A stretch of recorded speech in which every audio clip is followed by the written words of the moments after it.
Hi guys, James at Rampant Lion Reviews again for you today with another beer review. For this one, we are going to head over to America once again, and we're going to return to a brewery that has now featured on the channel a couple of times before.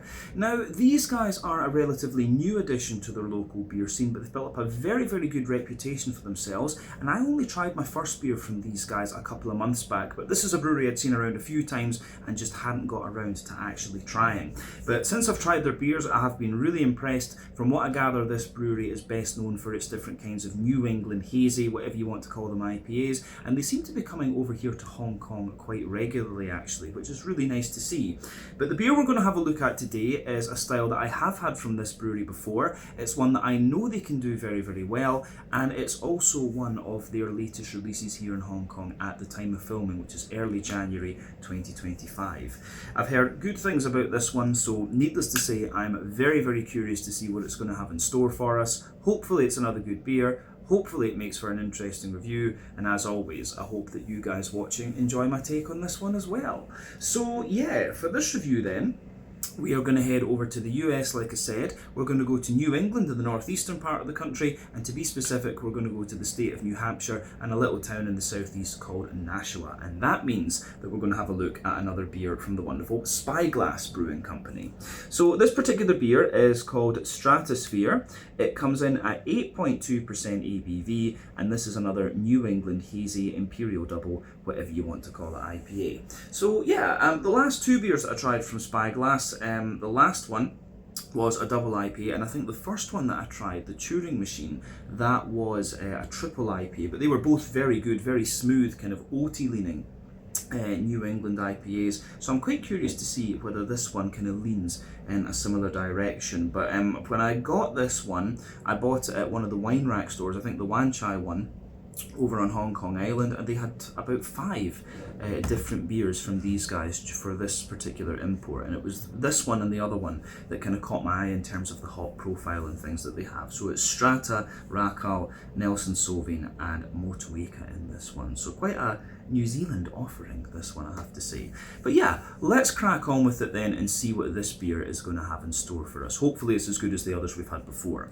So yeah, as always with my reviews then, I'll tell you a little bit about the brewery before we taste the beer. If you want to get straight to the tasting though, just fast forward. All the usual links can be found in the video description below. That's the brewery website, the link to my other reviews that I've done from Spyglass Brewing Company before, and we will no doubt add more to that list at some point in the near future. But there's all the usual social media down there. If you want to see more reviews, do please consider subscribing to the channel. The support that you give is massively appreciated, and remember, you can go into the channel homepage and search for beer using the geography tagging system. So just go in there, use the little search bar, put in your hometown, state, county, province, whatever you like. If I've reviewed beers from the area that you search for, they will pop up. Failing that though, you can check out the playlist of beers from different countries. You'll find this one in the American playlist along with a number of other things. That's being added to very regularly, of course, because we do get a good selection of American beers here in Hong Kong, which I'm very happy about. But do make sure you check out the playlist of beers from other countries as well, because there are some very interesting things on the channel these days, even if I do say so myself. But yeah, let's go on to my brewery notes then, and I'll tell you a wee bit about Spyglass Brewing Company once again then. So, as I mentioned to you earlier, Spyglass Brewing Company are based in Nashua in New Hampshire, which is in the southeastern part of the state, and you'll also find it a bit to the northwest of Boston over the border in Massachusetts. And the company was founded back in 2018.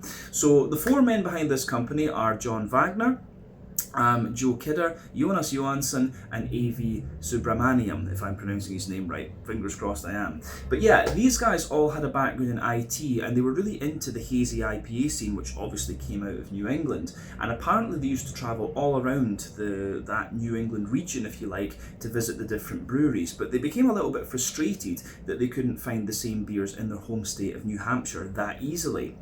So John was also a home brewer, and his kind of expertise in this area prompted the group to look at opening up their own brewery. So they opened up a small 45-seat space in the Townsend West area of Nashua, which is very close to the airport, and they soon built up a very good reputation for their beers, again, the New England hazy IPAs. But over the years they expanded their capacity 3 times, but it proved to just be not enough, and so they had to move. So in 2022 they moved their production to a larger space on Innovative Way in the south of the city, and they've got an on-site tap room and restaurant which can seat 300 people, and this opened in early 2023. So Isaac Busher also came in as the production manager and head brewer, and they've been continuing to develop new recipes and expanding their sales over the last couple of years, as well as starting their exports. But as of January 2025, when I'm filming this review for you, these guys have produced 280 different kinds of beer according to Untappd, and that number will no doubt continue to increase as time goes on. I just wonder if I said the right date there, January 2025. Is correct for the number of beers there. But yeah, that is everything I can tell you about Spyglass Brewing Company for the moment. If you want to learn more about these guys, you can check out the brewery website. You can follow them on Facebook and Instagram to keep up to date with all the latest goings on, and you can check out the Rate Beer, Untappd and Beer Advocate pages to learn a wee bit more about all the different beers that these guys have done. So yeah, let's go on and actually have a little look at the beer itself. So I'll let you have a wee look at the artwork on this one before we open up. As you can see, it's quite similar to the last one we had, which was called what was it, Decoherence maybe, if I remember rightly. But yeah, you can see at the top of the can there, I'm not sure how well that's going to focus, there is the Spyglass Brewing Company symbol. And yeah, it's just another little bit of kind of abstract colour work, I guess you can see on this one. But plain silver top on the can there. This one is 473 millilitres, which is 1 American pint, 16 fluid ounces if you want to use the Freedom unit scale. I've always got to take the piss out of the Americans for the way they measure things, because it just makes no sense. Use metric, it's based on water, the universal solvent. Anyway, I said my piece. But yeah, an 8.2% New England Hazy, Imperial Double, whatever you want to call it, IPA. This one has Strata, Racal, Nelson Sauvin and Motueka hops in it. The only American one in this is Strata, 14% alpha acid normally, and it gives you this kind of melony strawberry type flavour from what I remember. Racal is quite an interesting one, 10 to 11% alpha acid, New Zealand hop. All three of the others are New Zealand hops. And it gives you this sort of peary, apricot-y type quality. Quite a hard hop to grow that, problems with mildew and things.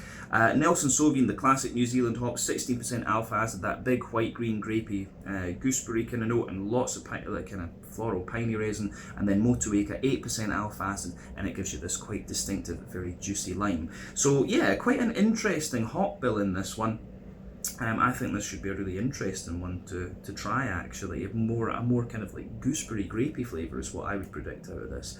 But yeah, the Stratasphere, 8.2%. Let's crack this open and see what we have. I'm very, very curious about this one. Let's do that.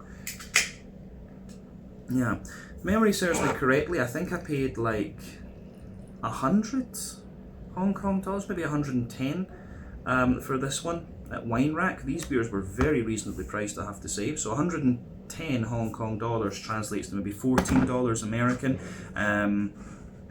like £11 sterling, something like that.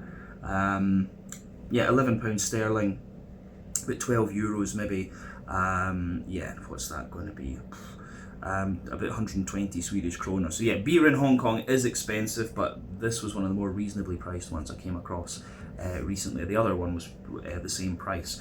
But yeah, now that we've got about 80% of the beer out and into the glass, we can have a little look at this one. So you can see when it poured, it came out with about a half finger of a frothy, I would actually say perfect white head on this one, but some might argue for creamy. I don't think this one's got quite as much head as the other one did, right enough. It has faded away to just be a kind of thinner, more foamy layer just now, but you can see it's kind of a soapy level of bubble that's on this one. I'm not sure how well you're going to see that there, but yeah, kind of soapier bubbles on the side of the glass here. But yeah, it looks really quite nice. In fact, medium-sized bubbles sitting on the surface liquid, and then yeah, it gets a wee bit more kind of soapy the further up that head that you go. In terms of colour, I would describe this one as being a sort of mixed tropical fruit juice, but leaning toward that kind of mango-y side of thing. I like comparing the New England appearances to different fruit juices because that's really just what they remind me of. But remember, the colour of your beer depends on a few things. One, the type of malts that you use. This goes a long way to determining your EBC rating. Two, length of your wort boil is going to play a role, because the longer you boil the wort, the more the sugars caramelise, and thus you get a darker colour of beer. But any barrel aging that you do or adjuncts you put into the beer will affect its colour as well, but you don't often have to care about that when it comes to any kind of IPA really, apart from the fruit IPAs, I guess. Not much in the way of visible carbonation with this one. I will say as well that for an 8%er, this is one of the soupier and gloopier ones that I've come across recently. So remember, the level of haze in these beers depends on oat content, wheat content, and to a degree what yeast you use, and that varies from beer to beer, brewery to brewery, and so on.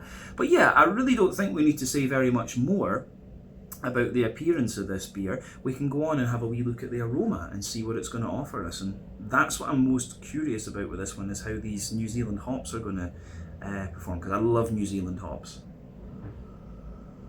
Oh yeah, that's nice. And this is quite an interesting one for me as well, because the last two Spyglass Brewing beers that I've had have been really smooth and kind of tropical leaning, like quite oaty, as I said earlier. This one actually comes across, it still has a bit of that smoothness there, that oaty creamy smoothness, but you've got a little bit of like wheaty bitiness in there as well. So yeah, getting a bit more wheaty bitiness out of this, the other ones, but I'm also getting quite a nice little bit of the oily New Zealand hoppy fruits out of this, which is something I haven't experienced with Spyglass before, and that's one of the reasons why I was keen on this beer. But yeah, very bright green component in this one.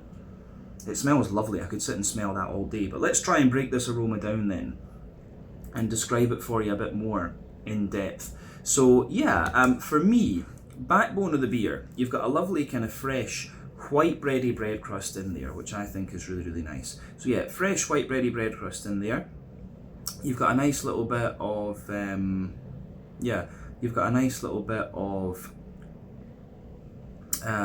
woody character, I would say, as well. Quite a bit of Jacob's cream cracker. I don't know if that's a good reference for Americans, but yeah, for me, a bit of a creamy, cream crackery sort of note. We have, yeah, there's some lovely, yeah, there's a nice little bit of kind of, there's a wee touch of like sweeter wholemeal brown bread in there, definitely getting a bit of a grainy sweetness out of this one. But yeah, on the on top of that, you're definitely getting some lovely kind of white bready character out of it, and both the bready notes in this one are quite sweet. Like I said, at the back of the nose with this beer, I'm absolutely getting a little bit more kind of wheaty bitiness coming out of this one, which I didn't have from the other Spyglass ones that I tried. And you notice that breweries, they tend to have distinctive mouthfeels and sort of traits with their malt bases and so on. So I wonder if this is going to be a bit different, in fact. Because if people ask me Spyglass, I would say, yeah, smooth, oaty, creamy. That's what I would say. But yeah, you definitely get a bit more of a dense, wheaty white bready character out of this one. The barley malt bready notes are quite sweet in a way. And then yeah, you've got a lot of oatiness to this one. So the oats actually come across as being quite creamy, I would say. There's a little bit of dryness in there, of course. So yeah, a lovely little bit of dryness coming out of it. And of course, with oats, they can be a rough indicator of how fresh your New England IPA is, because essentially the creamier they are, the fresher the beer is, the drier they are, the older it is. And we're drinking this one, it says on the side 23rd of October 2024. So we're drinking this beer at maybe about a month and a half old, actually, which is still pretty good for an American import. I have to say that. I bought this one before Christmas, of course, but yeah. The backbone of this beer is really nice. The oatiness coming out of this one's good. There's a little bit of that Werther's Original butter candy, butterscotchy sort of thing, which you would expect from a kind of 8% New England double. There's a wee bit of biscuit in there as well. That's the boozy side of it, of course. And I'm getting a wee touch of like Skittle. Like some of these beers, you do get that little bit of an almost kind of skittly character coming out of them. Yeah, that's definitely in there. The yeasty side of this one is kind of white bready leaning, and again I'm getting more of those kind of skittly notes in the top of the nose. So yeah, the skittly characters that come out of this are really, really nice. Yeah, the way that goes, the way that the malty and yeasty side of this one goes together, I think is very, very nice. So it gets a big thumbs up from me.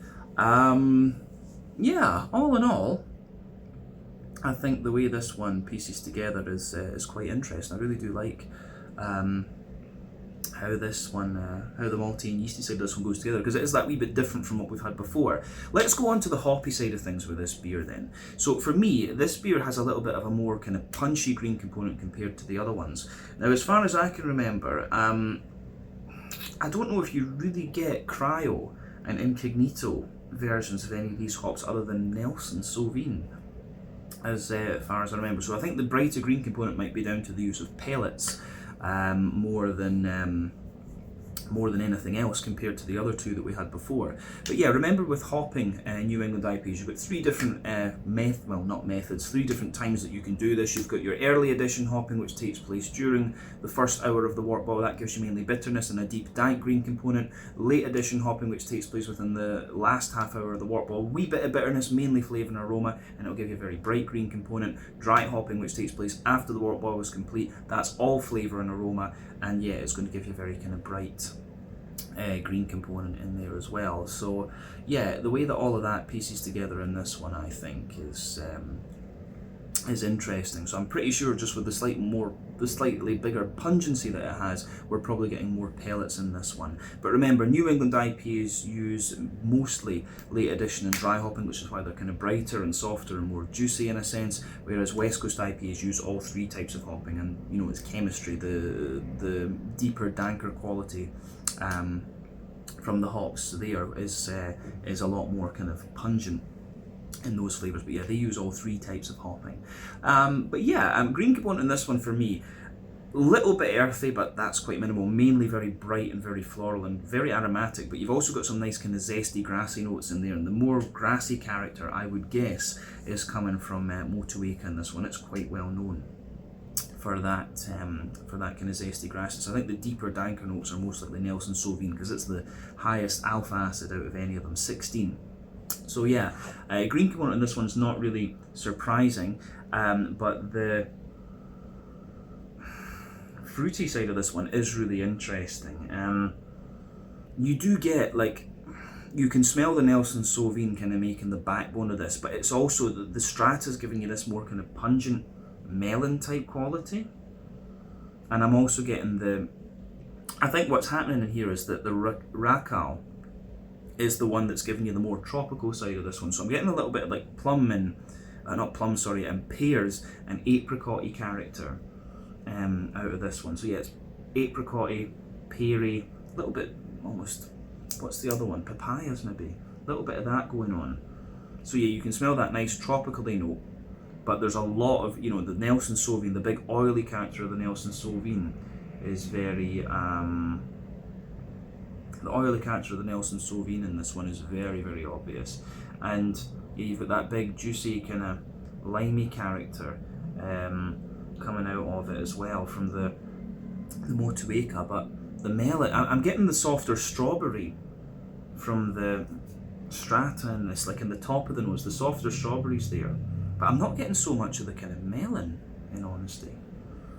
So that's quite interesting. Even if you take the aroma in really deeply, yeah, the strawberries there, the white-green grapes from the Nelson Sauvin, a bit of the limey character comes out later on, and then yeah, you've got that peary, apricot-y sort of thing from the Racal. It's lovely, yeah. So spend a bit of time to enjoy the aroma of the beer before you get stuck into it. But yeah, I think this one is definitely worth checking out. So yeah, I think it's about time to try this one. I'm quite excited for this. So yeah, this is the Stratasphere, a New England Hazy Imperial Double, whatever you want to call it, IPA, 8.2% ABV from Spyglass Brewing in Nashua, New Hampshire, in New England, over in the US. Strata, Racal, Motueka, and Nelson Sauvin. Let's get stuck in. Slàinte, skål, cheers.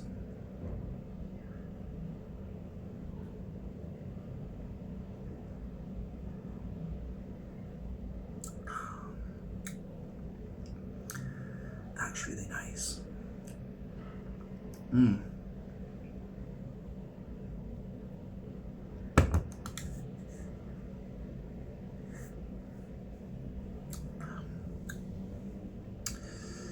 Yeah, I think this beer is quite different to the other ones we had from them previously.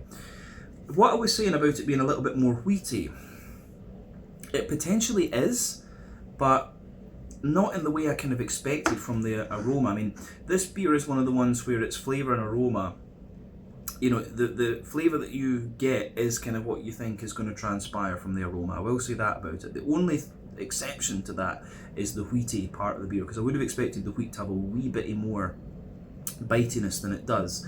But yeah, in all, I think this one it's really quite interesting actually, and it has got a good little bit of a different vibe in terms of fruitiness and so on to what we've had from them before. But again, big thumbs up from me. I can see why Spyglass have become very, very well respected. So yeah, let's start in the middle third of your palate then with this beer, and we'll break it down and describe the flavour more in depth as we always do. So the backbone of this beer, you've got that lovely fresh white bready bread crust in there. Just really nice. Yeah, so lovely fresh white bready bread crust. As you move further forward from that, you get a little touch of there's a little touch of woodiness into the aftertaste, and you can feel just a little kind of sprinkling of crackery character, and there's a wee bit of graininess evolves out of the bready backbone in this beer into the aftertaste. So yeah, interesting stuff.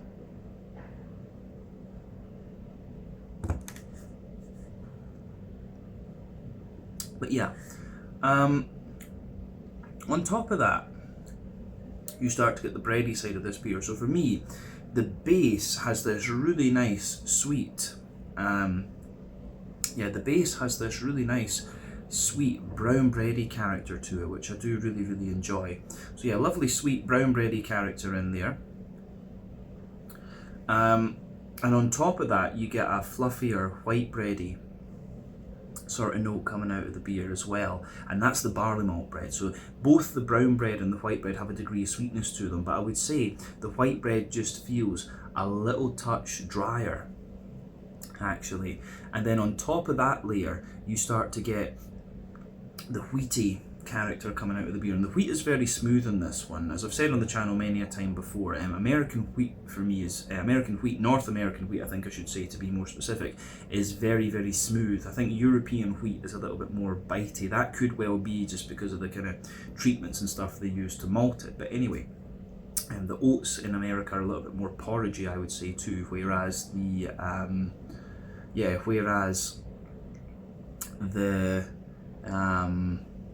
the European oats are definitely a bit more kind of creamy, I would say. But yeah, above the barley malt white bread there, you get the lovely kind of smooth wheaty notes coming out of the beer.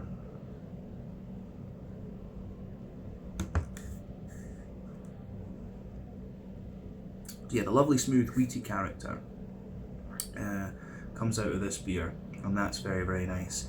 So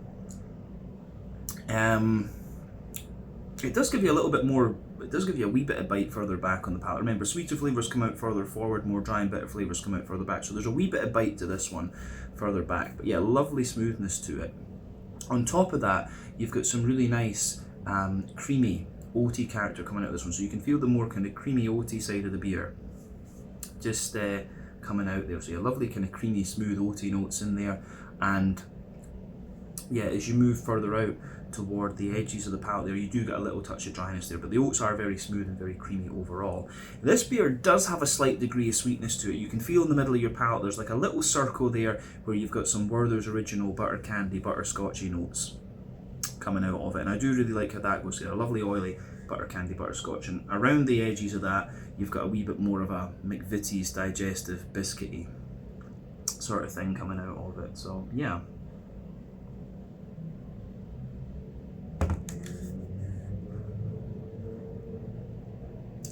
But yeah, the way that pieces together, I think, is really, really nice.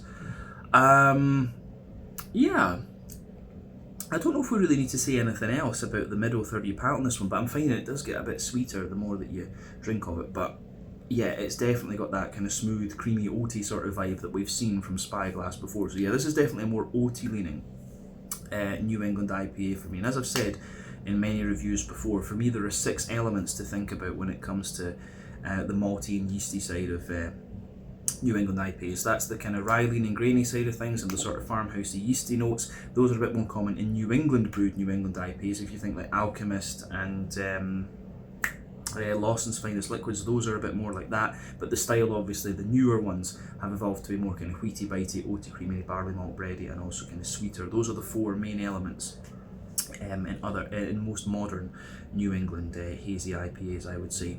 But yeah, let's go to the back 30 palette then.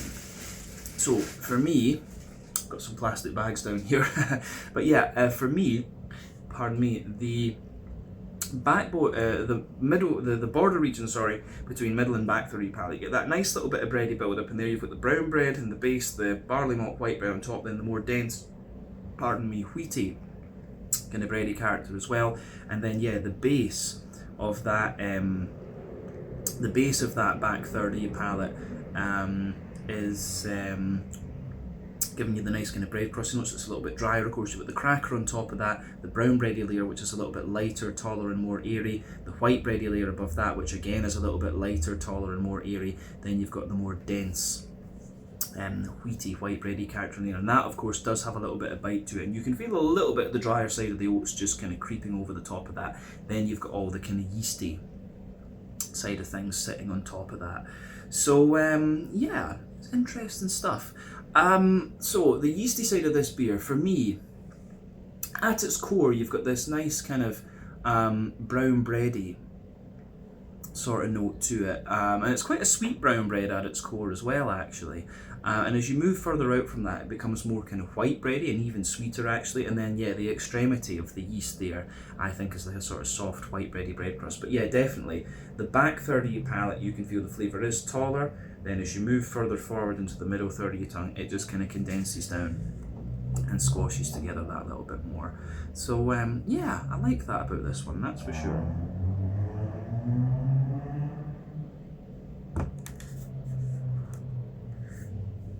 Yeah, so yeah, in terms of the malty and yeasty side of things, I do like how this goes together. I enjoy these Spyglass beers. Let's go on to the hoppy side of things then. One thing I will say, this is the other area where this beer diverges a wee bit from its aroma. The green component, again, is very smooth and very oily, almost as if it was like cryo or incognito. But yeah, the hoppy side of things, you've got a nice little bit of earthiness in there. As you move further forward, it's got a wee touch of a kind of herbally note to it, and wee touches of pine resin. But yeah, as you come further forward along the sides of your palate, it's got some really nice there's some really nice like floral aromaticity, and yeah, there's some really nice floral aromaticity, and also it's just got that little wee touch of spice to it, but mainly quite oily and smooth. And yeah, around the front curve of your palate, there's a little bit of a more kind of grassy and slightly zesty kind of thing coming out of this one. So again, yeah, the way that goes together, I think, is really, really nice. So green component in this one is kind of what you'd expect, quite smooth and quite oily, generally speaking. But let's go to the front third of your palate then, and round off the tasting section with a wee look at the fruity side of things. So yeah, border region between front and middle third of your palate, you get that nice little bit of bready build up in there. You get the brown bready, you get the brown bready part in the base, the white bread in the middle, then the more wheaty white bread on top. The base of that front third of your palate is, of course, more of a kind of wheaty. Sorry, the base of that palate, that part of your palate, is the kind of white bready bread crust, not the wheaty bready bread crust. That wouldn't make sense. The Jacob's cream cracker, the white bread, the brown bread, and then yeah, the smoother side of the wheat. Maybe a little bit of the oat is creeping forward there as well, actually. But then above all of that, you get that nice oily bubble where the juicy fruity esters just roll their way out of the beer. So let's have a wee look at that.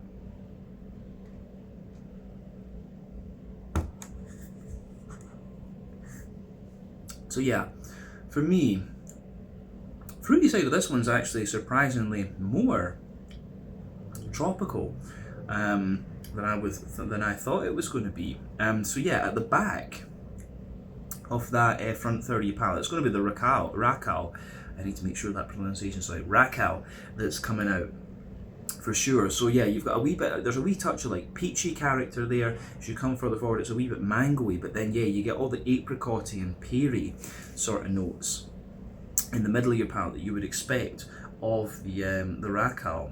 But as you move into the front half of that front third of your palate, it's the oily side of it that really comes out. You can feel the nice oily Nelson Sauvin white green grapey base in there. That comes out more and more into the aftertaste.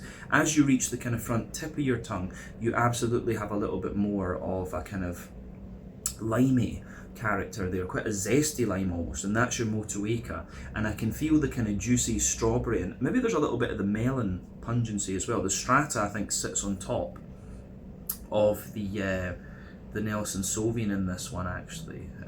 So yeah, the way that all of that goes together, I think, is really very nice. So yeah, it's a big thumbs up from me. All in all, I don't think there's anything else we need to say about this beer flavour-wise, but I really like this one. I actually think I like this one a wee bit better than the others, but just the way the flavours go together. But yeah, let's round off the review then with a wee quick look at the mouthfeel. So,